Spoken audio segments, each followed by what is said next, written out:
good news, it's alive. So I put a dodgy battery on over there. Sorry for the mobile phone footage. Anyway, there's the battery.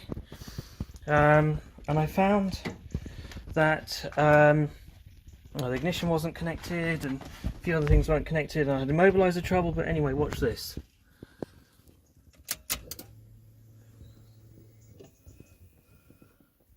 That's so cool. I love those gauges.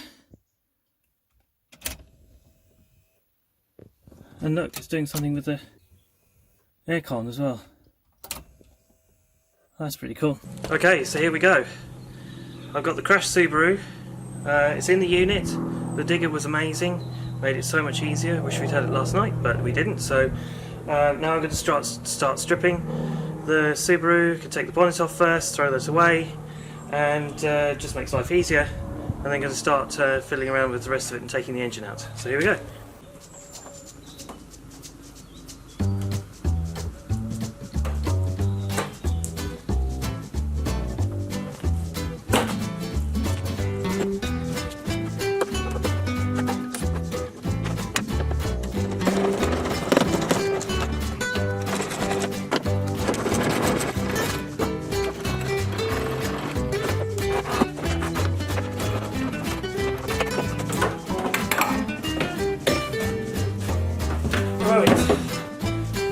What's interesting is this bonnet is so light because it's aluminium. So off to the scrap merchant it goes. Luckily next door to me is a scrap merchant, so I'm just going to take it over to him.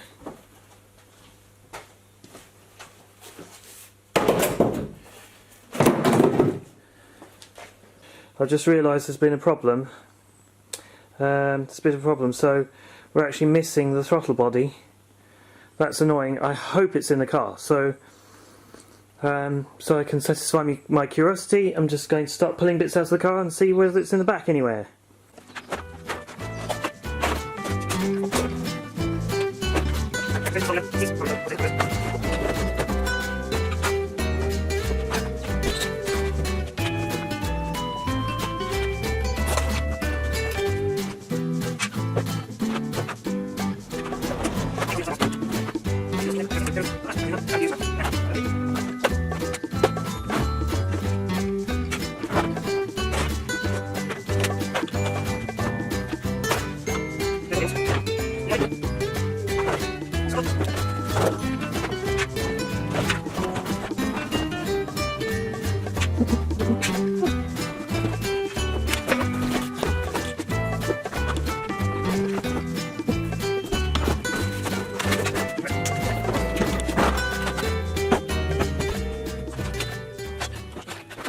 Well, you know what, I can't find it, so I might actually be wrong. The throttle body might be... The throttle body might still be there, it might be inside the plenum, so I'll have a look.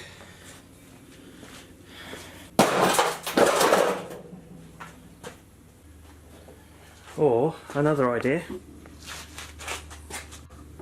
we see that? How about I try and fit it back on, see what it looks like.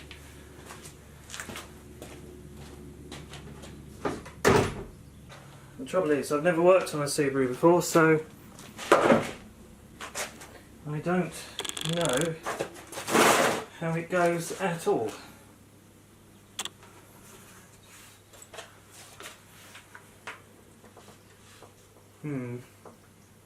Looks like that goes there, and then the throttle body probably goes in there. Whoops. So, yes.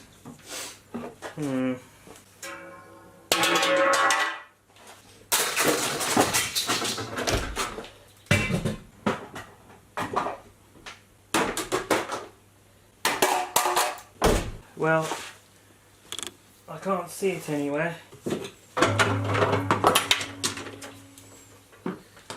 That goes on there, like so.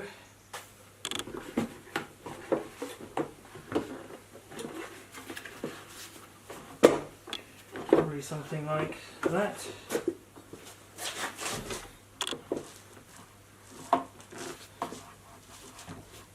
Something like that. So yes, I'm definitely missing the throttle body. So I'm going to try and figure out whether I can get one of those. Or whether the previous owner still got it. Don't need that. Can go with a pile of junk. Right, well I've got some good news. It's alive! If I can get the right immobiliser code.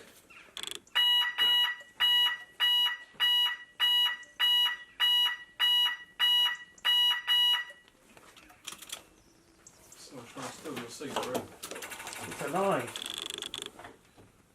Look.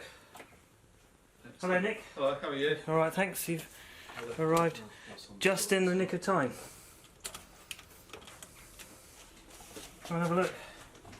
Is it working, is it? Right. The ignition turns on. Yeah, I've got to do this blinking immobiliser. Okay. Oh. Watch the dials. Oh, they're cool, aren't they? Yeah, they really are. Got to use those on the bus, haven't I? Mm.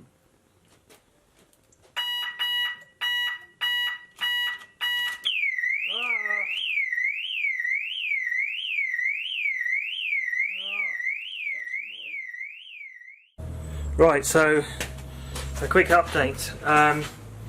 Engine's nearly ready to come out, surprisingly. Hopefully we can get it over the cross member. We've undone one engine mount already, but I don't want to do the other one until we supported the engine. Everything's disconnected, let's go. Alright, Yeah. I'm going to take the weight.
Oh, you're joking. What's wrong? Look at my engine crane. That's not meant to happen. No, it really isn't. What's happened there?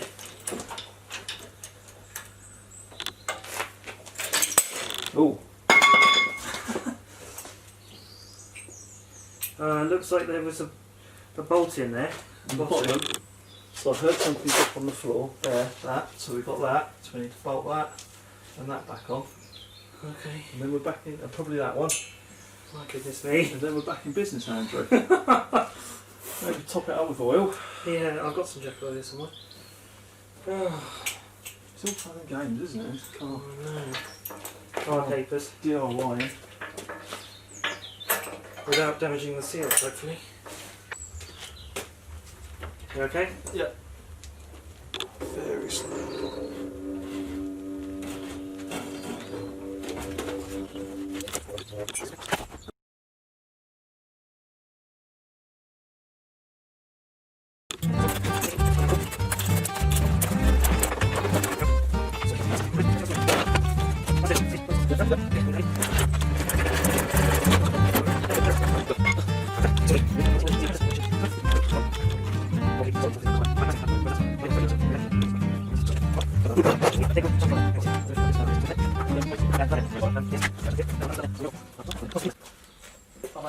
It's actually ruined the engine out, hasn't it?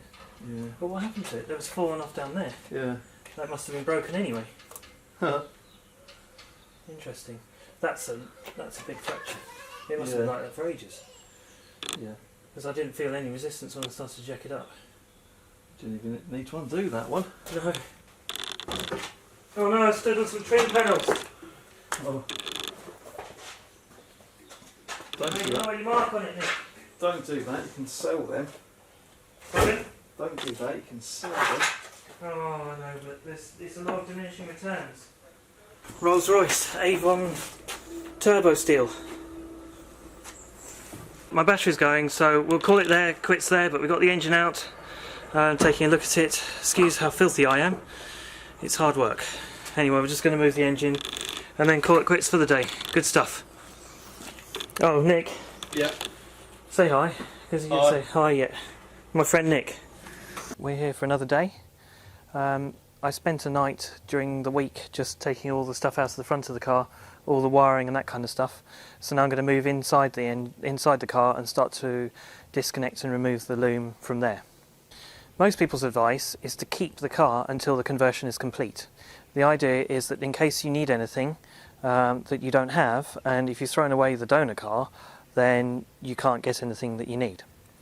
Unfortunately, I don't have that luxury. As you've seen from earlier parts of the video, my unit is absolutely rammed with cars and parts, so I don't have the luxury of hanging on to the donor car because I can't really work on the bus until the donor car is gone. So I'm just removing everything I can possibly think of that I will need in the future. So I'm going to remove all the wiring, every single electronic module and everything mechanical to make this car work. One of the things I'll also be removing is the fuel tank because I want to use the fuel pump. So I'm just going to take off as much as I can possibly think of.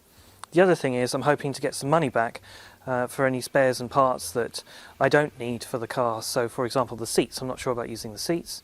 So if I take those out then I can potentially sell them and make some money back for the purchase price of the car. Having said that, the car was actually quite cheap. It only cost me £550. And that's okay because in a way it's actually worked out quite well because the previous owner had already removed some of the stuff, so he'd removed the gearbox and he'd removed the dashboard, so that's actually made my life a lot easier in terms of dismantling an existing car. So this is what it looks like right now. You can see that there's quite a bit of wiring that runs inside the inner wing. That's on both sides, so I've removed it all from there. I've removed the exterior temperature sensor which goes down there. I've removed most of the wiring for the ABS and all the engine, it's all hanging down, so you know, I've removed most of it now. So now I need to move into the interior as I said earlier and we'll see how that goes. I've removed a lot of this crash member now. I keep going, so I've removed the bolts from here and the bolts from down here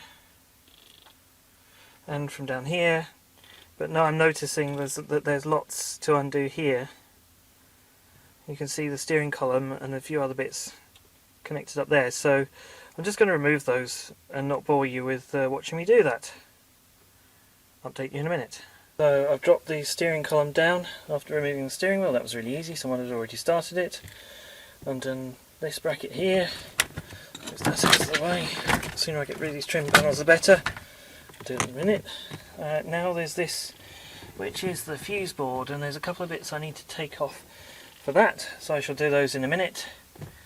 And then these nuts up here, you see those just there, and there's another one there. Not sure how well the camera's focusing, but if I do that and unclip this wiring, then it might just come out. So let's try that. You should be able to see that I've disconnected this crash member. So there it is. I've taken off all the wiring, undone all the clips. Just as a point of note, I really hate undoing wiring clips. They're the things that pop through. I wonder if I can find one. Let me see. Well, there's one. It's not a very good example, but you know, they're clipped into the bodywork and to the structural members. Oh, here's one, like that. I really hate undoing them properly, and I'm just hoping I can find some to go on the bus rather than reuse these things, because I just think they're a pain, and you can never get the clips out without breaking them anyway, so I'll just cut them off. I'm just about ready to take this cross member out. It should lift straight out, unless I've left any wiring connectors on it, which I have. Well, not connectors, but cable ties. I'm just going to snip them off.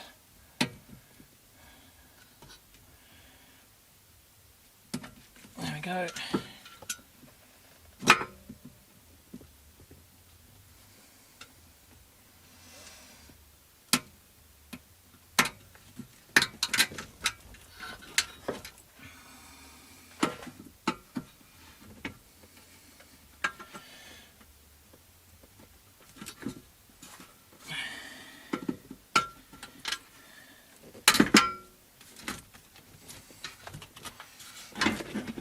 Oh, there's another one over there.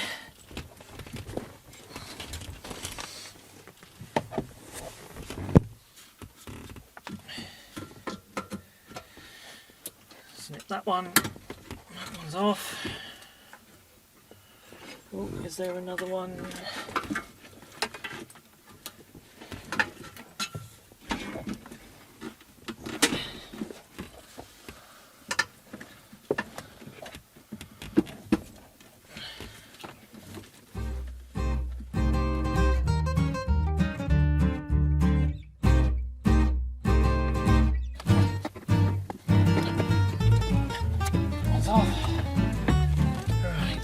So now it should just come out. There we go. It's really light. Well, it would be being aluminium, but it's much lighter than I expected. Take it out, hopefully without damaging the seats. There we go.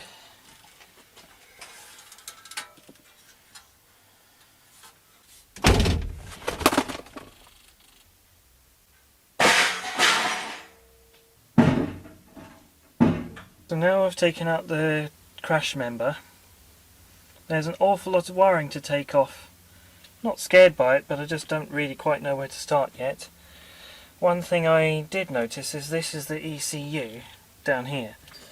Now, why on earth Subaru did this? Maybe for security reasons or something, but they've got these funny sort of captive nut things, and they've not got any head on them.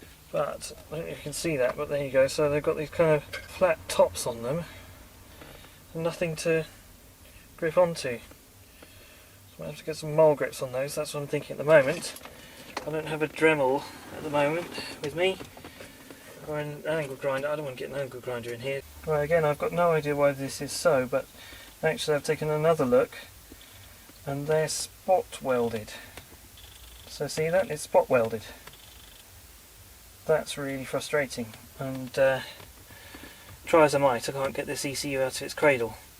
It's on a big old bracket that's just really annoying as I'm trying to work in the car, so I'm not quite sure how to do that. I'll go and have another think.